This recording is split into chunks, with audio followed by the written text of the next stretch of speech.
So this is the setup that I've got for this quick demo of how we're doing the secure uh, declaratively based configuration management in Synergia. I've got a system running that comprises of our set of back-end services and the sets of services for two edges, and all of these are running on containers just as they would do in the real platform. The edges are up and running, they've been configured with their identity, they've connected to the back end, and they're sitting waiting to get their configuration through. And then as well as that part of the platform, I've got a number of roles that we're going to use. I've got a platform operator called Doug.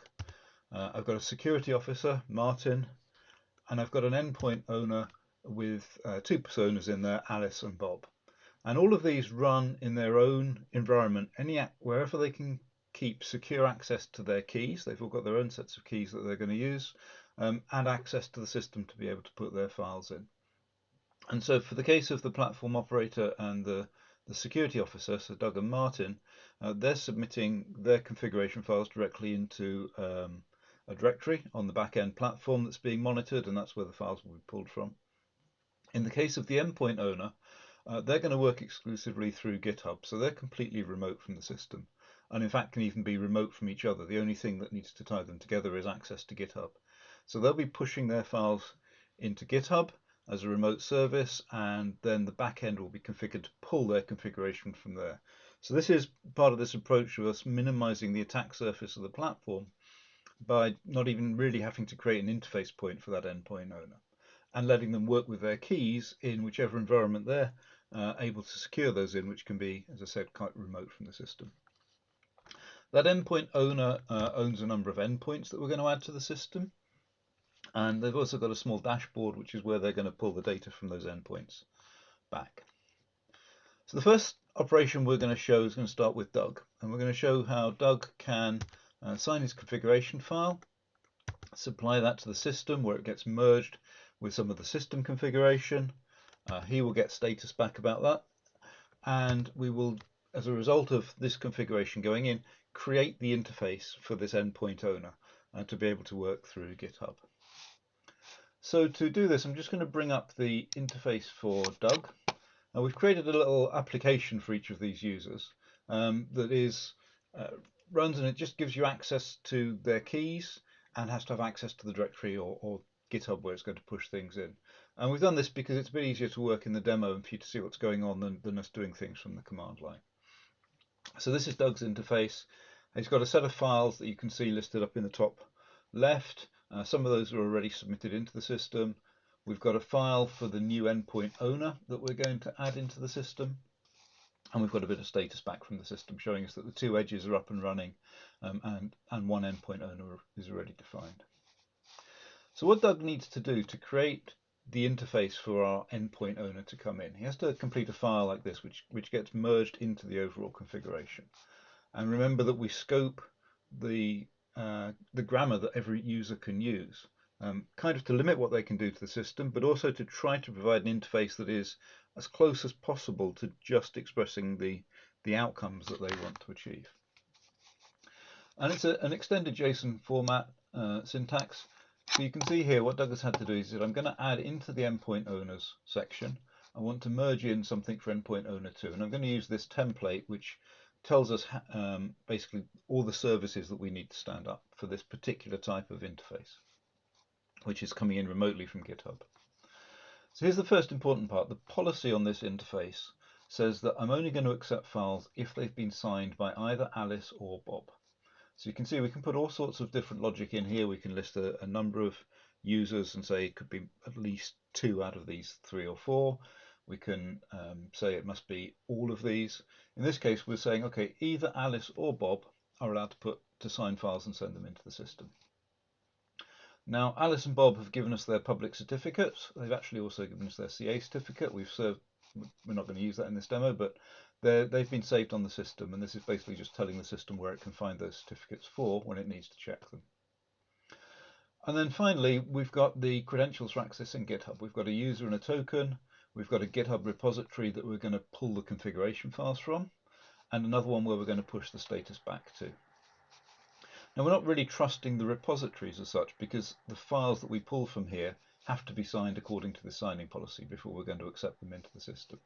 So we're not trusting this as a channel or as a location.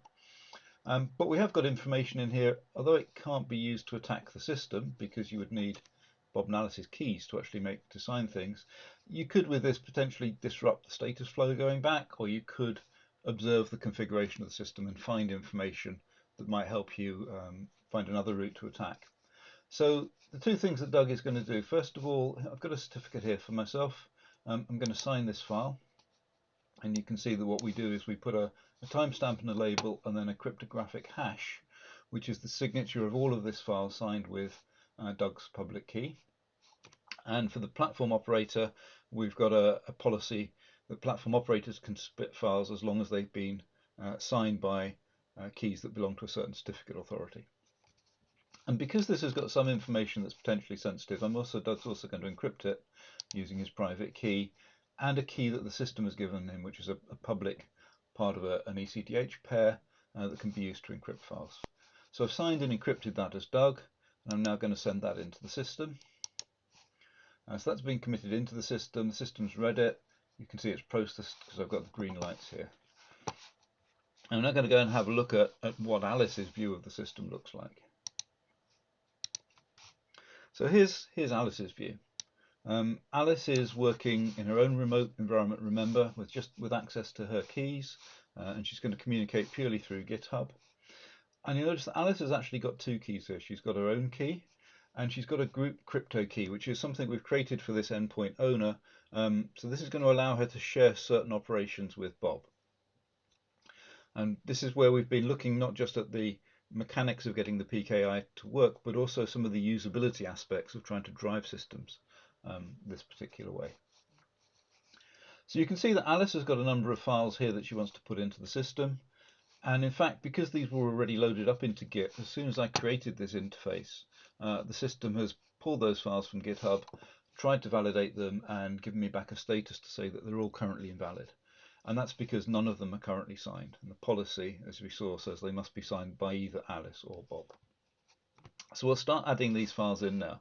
So Alice is going to have her configuration, sign it. That's going to get submitted into the system, merged with the rest of the configuration information that's in here.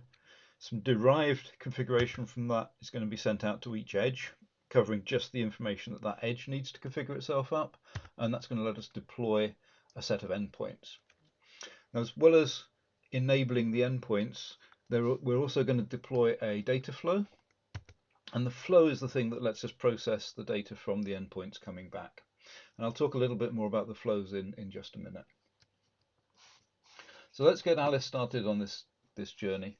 So what we're going to do here is I'm going to start off by signing this endpoints file. And the endpoint file, just to run you through the syntax, I've defined a type, and this lets us specify some join data. So this is the data that as we publish a join message for the endpoints to be able to come in and connect to the system, they get given this join data along with details of how to connect to the system, assuming that they're able to authenticate successfully, of course. And then I've got a number of endpoints. So in my endpoints data, I've got two edges, and so I have to say which endpoint I want the edge to connect to, because endpoints are currently only allowed to connect to a particular edge. It kind of comes from the architecture of the radio network in this case. And so for each edge, I've listed a number of endpoints, and I've said, okay, they're all of this type endpoint 1, but I'm attaching additional metadata to all of them. And this is something we have in the system. We can, as well as the data that gets sent to the endpoint, we can attach arbitrary metadata to an endpoint. And when we process the data in the data flows coming back from the endpoints, we can reattach the metadata. So that can then be used to make decisions either in the data processing that we do at the edge or passed onto a back-end system to allow it to do some data. So we keep all of that concept of metadata and which endpoint owners are allowed to apply it to their edges, of course. All of that's securely handled in the system. And we reattach that just at the point that it's coming back. And that means that we can still have very low-powered endpoint devices with just the data that they need to be able to operate and get the metrics securely back into the system, and have a much richer set of metadata associated with those that we can do processing on.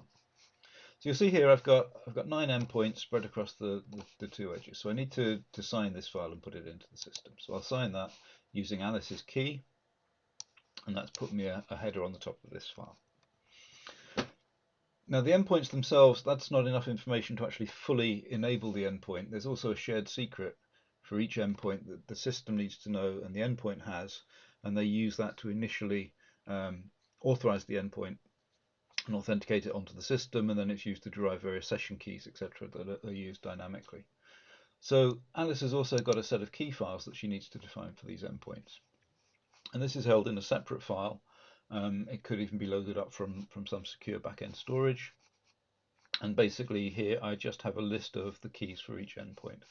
So I'm going to sign this file, but because this is sensitive information, I'm also going to encrypt it before I push it into GitHub and then eventually into the system. But I'm going to encrypt it, although I've signed it with Alice's key, I'm going to encrypt it with this group crypto key. And that's a key that's been shared between Alice and Bob. And it means that they can collectively do some of this work in terms of signing and decrypting files.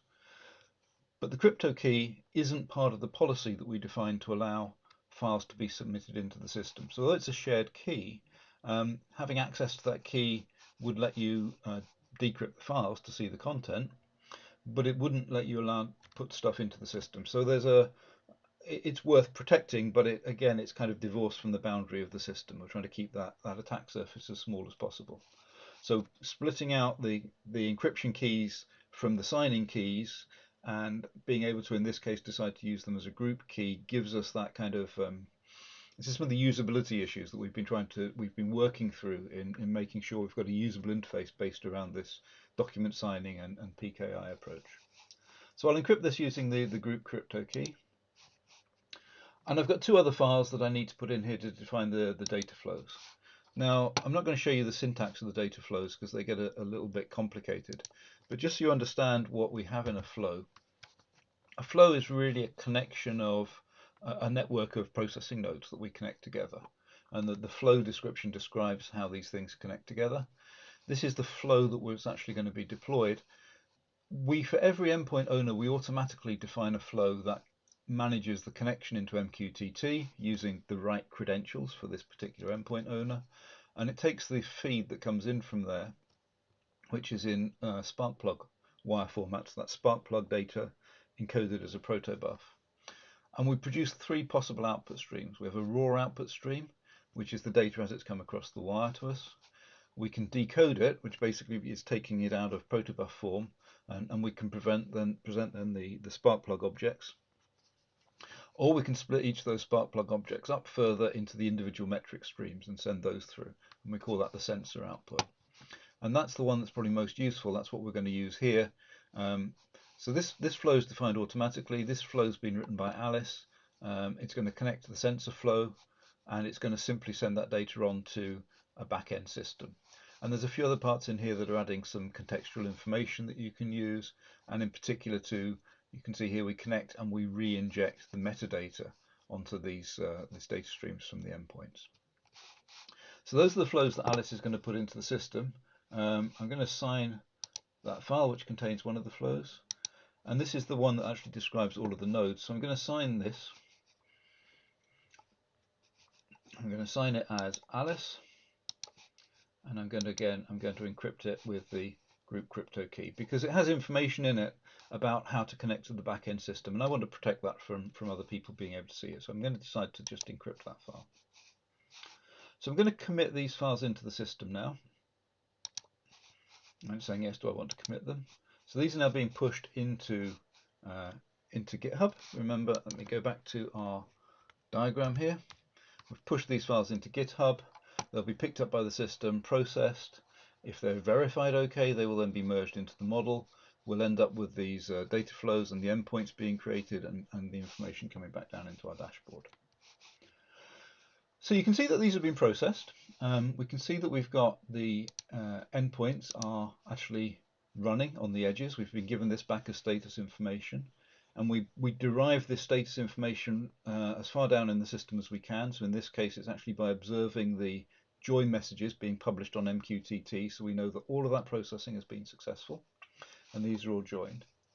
And you can see that I've got one error still on the flows file. So let me just have a quick look and see what I did wrong there. And it says, okay, it's not valid. I haven't got the signature on it. It should have been signed by either Alice or Bob, and it hasn't been signed by either of them. So if I look at this file and I can check the signature, I'll see that no, actually I picked the wrong key. I signed it using that group crypto key.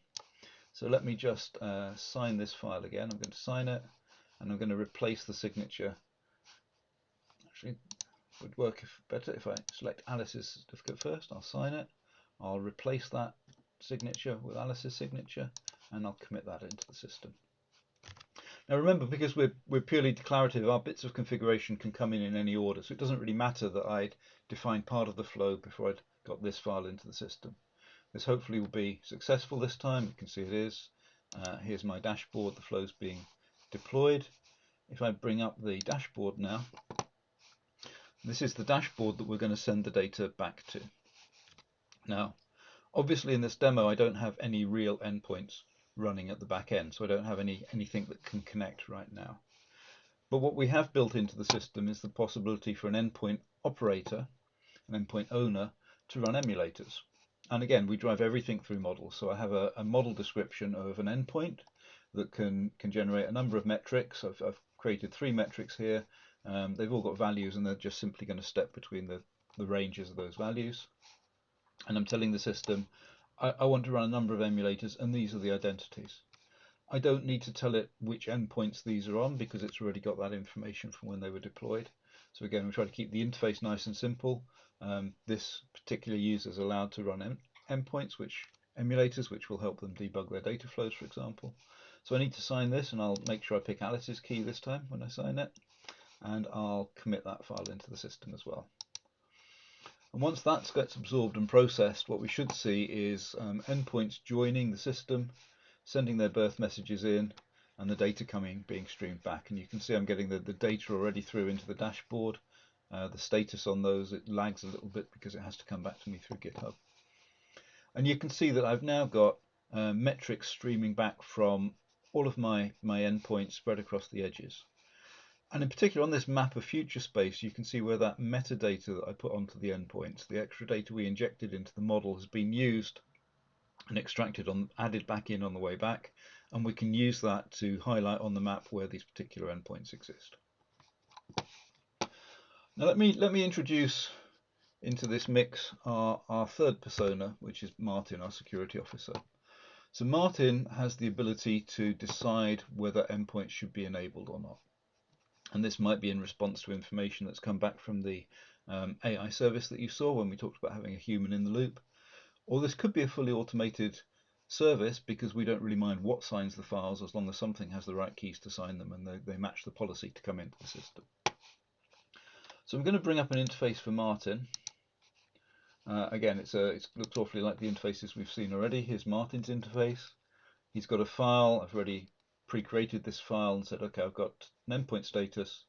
These 2 endpoints, for some reason, I want to disable them. I'm going to set their enabled status to false, and I'm going to annotate that with a reason. So I need to sign this file as Martin. Martin's got his own interface into the system, and there's a set of rules about which certificates count as a valid security officer. Martin's kind of paranoid, so he's going to encrypt the file using his key as well, and he encrypts this with a separate system public key, and I'll commit that system into the system. And what we should see is that information will get merged, it will flow through the system, and some of the endpoints will end up being disabled. Let's just move Martin's screen out of the way.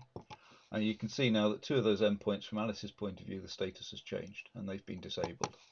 It's a little bit hard to see on the graphs, but you would be able to see that we actually stopped getting data through from those particular endpoints.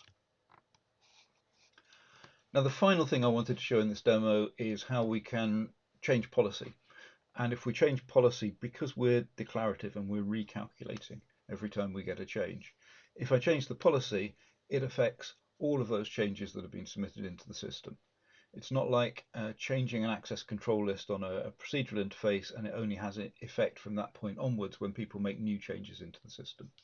So this is one of the sort of strengths we have, we think, of being a completely declarative system and being able to make any change that we need to at any point in time and recalculate the overall required state of the system from all these different requests that people are putting in. So to do this, I'm going to go back into Doug, and I'm going to make a change to the endpoint owner. So first of all, I'm going to decrypt that file using my private key and the system key that I had. And I'm going to change this to say, okay, this should now be, I'm going to require that this is Alice and Bob have to sign the files. So the endpoint owner has agreed with me that actually they want more protection than one of their owners. They want to have two separate people working independently sign the files before they come into the system. So I need to re-sign this file now because I've changed its content. If I was to just commit this as it stands without re-signing it, you'll see that it will go into an error state. And it will go into an error state because it's going, well, I've seen this file you've sent me, the hash is the same as it was before, because you haven't changed the hash on it effectively. And in fact, even if I had changed the hash, if it didn't match the content, it would be rejected. So that file was rejected. So let's change it again. And this time I will sign it with Doug's key, and I'm going to replace the key that's already in there and generate a completely new key. I'm going to re-encrypt it and send it into the system. And you can see now the system has already accepted that. It's rebuilding the interface from endpoint owner 2, and it will now reapply that policy to all of the inputs from endpoint owner 2. And you can see that all of these files that were working for Alice have now been rejected. That status has been, the policy's been reapplied to the content. We've calculated a new status and we've communicated it back out. And if I look at any of these files, like the endpoints file, you'll see it saying it's not valid. The logic is that it must be Alice and Bob, and at the moment Alice has signed this but Bob hasn't. So we're now going to bring Bob into the picture and bring up Bob's interface. And you can see Bob has got effectively the same view of the system as Alice because they're both looking at GitHub and pulling the same status view back from there. We could be running in a completely separate system on a different server, workstation, wherever.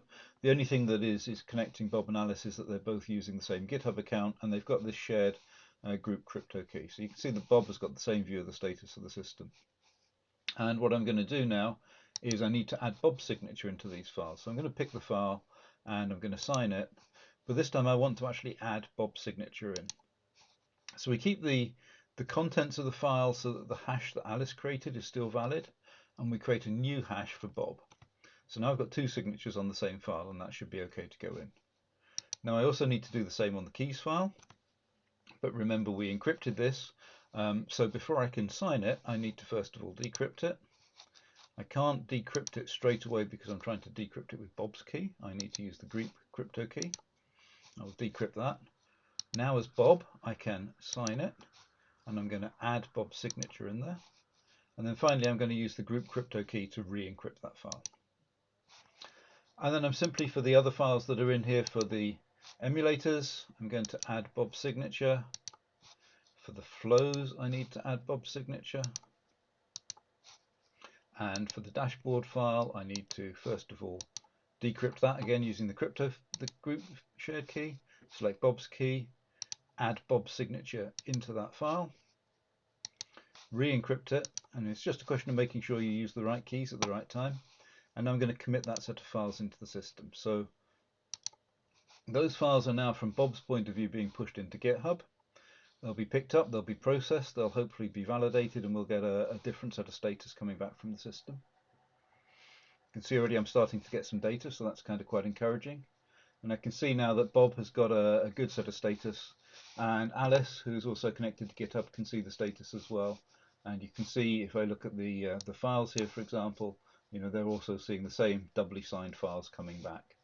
And even though that keys file was now encrypted by Bob, Alice is also able to decrypt it using the group crypto key if she needed to. And one other thing I finally want to point out is that even though we effectively completely blew away the configuration for this endpoint owner and re-added it in, the disabled status that was put in by our security officer, Martin, that still persisted. And this is one of the other advantages of us working in a purely declarative system. that request, that definition from Martin that this should be the state of the system from his perspective, exists independently of whether the endpoint owner has any state for the endpoints themselves. In some systems, you can imagine if you make a change into an object in the system to disable something, and then that object is taken away and completely recreated, that the state is completely lost.